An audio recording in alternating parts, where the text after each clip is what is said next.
Ryan, could you come here for a moment? A sharp female voice echoed, and I, holding back a sigh, walked over to my boss's desk. My name is Ryan. I'm a rookie, having joined the company right after college graduation. I work in sales.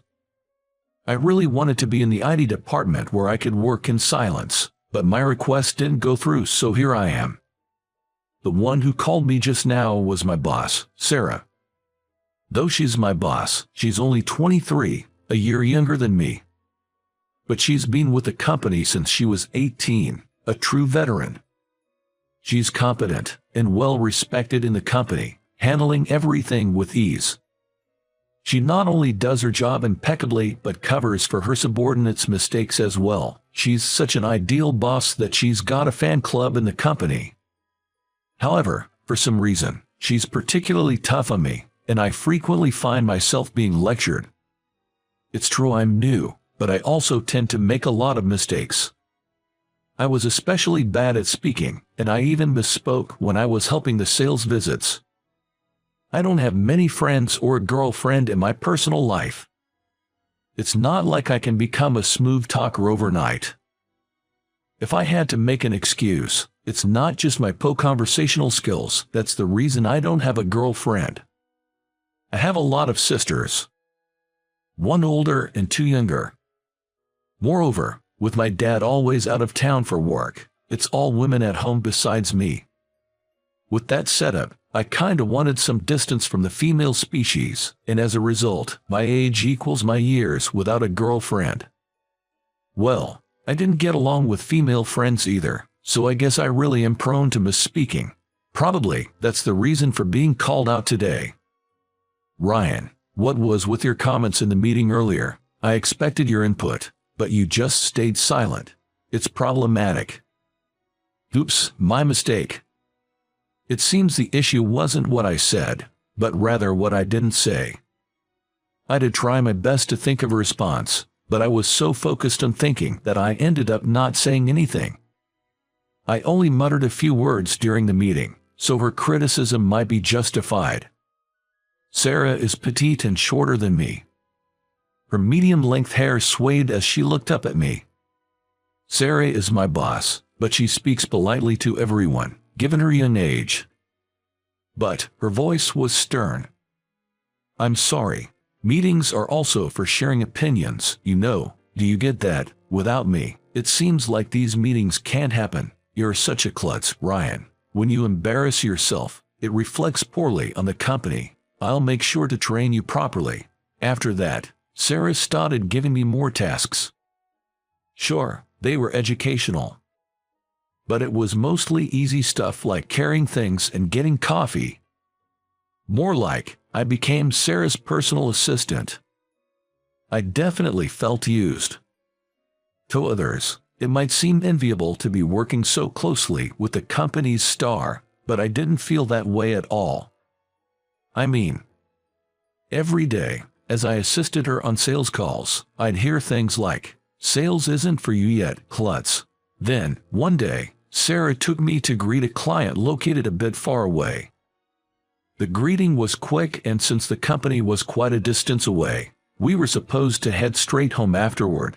However, the weather forecast was way off, and we ended up getting drenched in a sudden downpour. We were both soaked, so we rushed into a nearby convenience store. But due to the sudden rain, most of the umbrellas were sold out, and we only got one. The rain didn't seem to be letting up, so, feeling it was the right thing to do, I offered my umbrella to Sarah. Here, use this. But, if I take it, won't you get wet, Ryan? My place is just around the corner, so even if I get a bit wet, it's no big deal. This was true. My house is only a 10-minute walk away. I'd already given my mom a heads up, so she's probably already got a hot bath waiting for me, so getting a bit wet on the way home wasn't an issue. But Sarah seemed reluctant to accept my favor. Ryan, it's cheeky of you to look out for your boss like that. In times like these, it's the junior who should be the one getting spoiled, she pouted.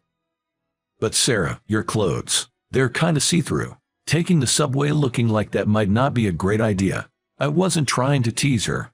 I just spoke what was immediately apparent. Apparently, it was the wrong thing to say. Sarah quickly covered herself with a flustered, "Oh my goodness. I mean, everything's visible." I inadvertently blurted out. "Ire, stop it. You don't say things like that.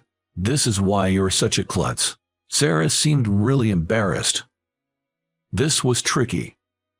She didn't seem to take the umbrella, but I couldn't let her leave like this either.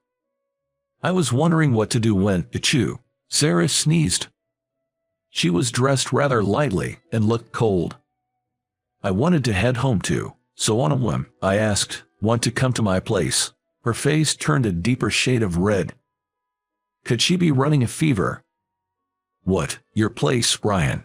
You might catch a cold in this weather, and there aren't any cabs around here. Might be better to head to my place." As I tilted my head pondering, Sarah became fidgety.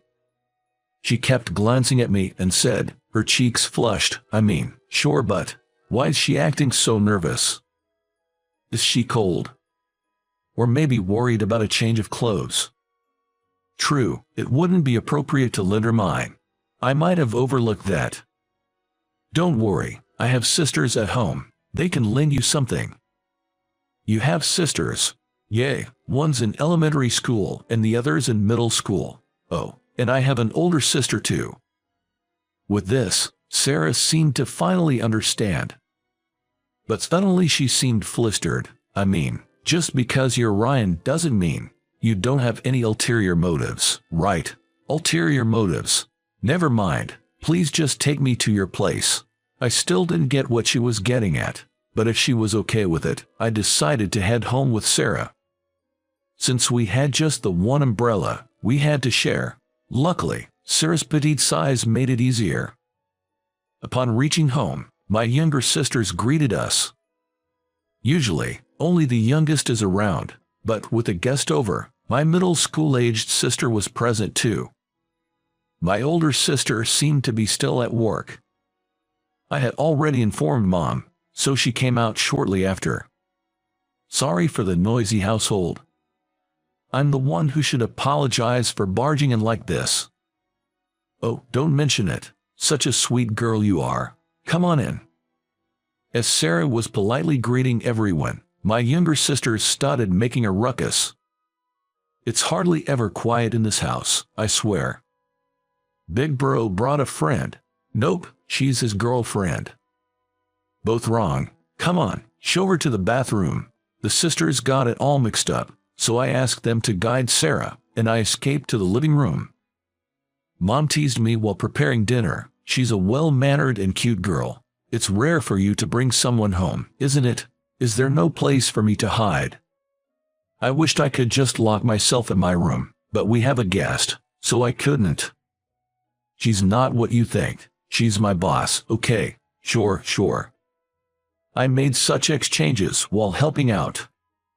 Then, when Sarah came out of the bathroom, I was genuinely shocked. Not just because she had no makeup on, but her hair was long. She usually has it at her length, a kind of medium length. As I stared in astonishment, Sarah laughed. "I usually tie it up to make it look shorter. I like it long, but it gets in the way at work." When she let down her hair and smiled with a faint post-bath redness in her cheeks, even I felt my heart race. I grew up with a family of women, but right now, the prettiest one in this house has to be Sarah. She seemed to have borrowed clothes from my sisters, and as she was about to leave, Mom insisted, somewhat forcefully, that she stays for dinner. My elder sister came home, making dinner more lively than usual. Sarah has a knack for figuring out quickly what pleases people. She entertained my third-grade sister after dinner, which delighted her. Mom and my other sister, usually stuck with this duty, seemed relieved tonight. "Okay, let's play, kiddo." At home, Sarah showed a younger, innocent side I never saw at work.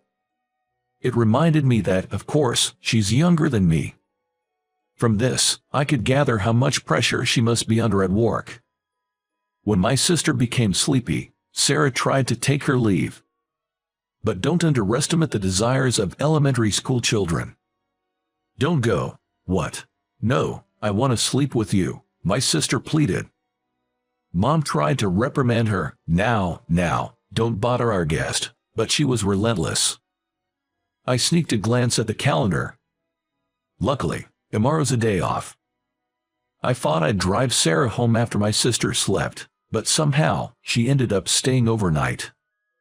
Even I was taken aback by this unexpected development, but life doesn't go like a romantic comic. Sarah was to share a room with my sister, who was over the moon. I wasn't expecting anything. Well, not really expecting, you know. Every guy wishes to be popular at least once in his life, right? Anyway, nothing happened. The next morning, I was set to drive Sarah. Thanks, Brian. Thank you. She had her makeup on, looking every bit the Sarah I see at work, but she seemed to struggle switching back to work mode. We're not at work, so you don't have to be so formal. It's fine. Then, same to you. Oh, I got it. To be honest, when I was talking to my sister yesterday, I dropped all the formalities, and I ended up doing the same. It felt a bit awkward. Your sister's pretty cute. She's always up to mischief. I've got my hands full with her. It'd be great if you could come and hang out again. My sister would love that. It was meant to be casual chit-chat. My sister really tucked to Sarah, and I'd appreciate her coming around. But there was no reply. It was about time we reached the station. How about you, Ryan? Huh? Suddenly Sarah spoke up, catching me off guard. When I parked nearby and looked at Sarah's face was flushed and she was pouting. Ryan, don't you want me to come? It's not that I don't want you to. So, you'd be happy? Well, not necessarily happy. You're supposed to say you're happy, even if it's a lie. Sarah pouted even more. She looked like a cute little animal. I honestly felt Sarah had a different side to her outside of work, and I was curious about that side. It's just mere curiosity. I felt like teasing her a bit. If you're that honest, I'd be happy to. I said that, but it seemed like it was a gaffe again. You really do talk gibberish a lot, Ryan. That's why I can't leave you.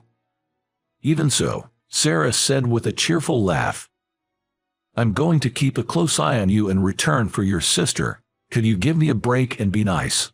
If only the mistakes were fewer, huh? Sarah grinned as she got out of the car. See you at work, then. Take care. Oh right, you look pretty with your hair down. It suits you. I'm not particularly fond of long hair, but I thought it would be a nice change for her. But the usually cheerful Sarah flushed red and said, well, I do that because my hair gets in the way when it's long. Then she ran off. I still don't understand women. I've been interacting with Sarah the same way I do with my sisters, but it seems I tend to misspeak around her. I sighed, thinking she might be mad at me next time we meet at work, and watched her receding figure. After that, Sarah started coming to work with her hair down, causing a stir in the office. I even got glares from the Sarah fan club because she started talking casually with me. But it's not my fault. At first, she spoke formally, but as she came to my house more to meet my sisters rather than me, she spoke more casually, and it eventually carried over to work.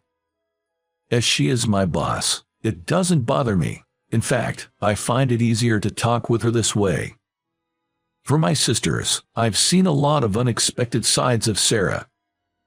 She's surprisingly competitive, responsible, yet slightly childlike. She often plays games with my sisters and, despite losing, insists one more time. However, she's not very good at gaming, and in the end, I usually let her win on purpose. But she figured that out and now insists, don't go easy on me. That's an order from your boss, an order. I found that endearing. I feel like we've gotten a bit closer, and it's not an unpleasant feeling. It's a comfort different from being with my sisters. I don't know what to call this feeling, but I should probably keep my mouth shut for a while to avoid any more foot-and-mouth moments. Unaware of my feelings, Sarah calls out to me today, too. Come on, Ryan, let's go.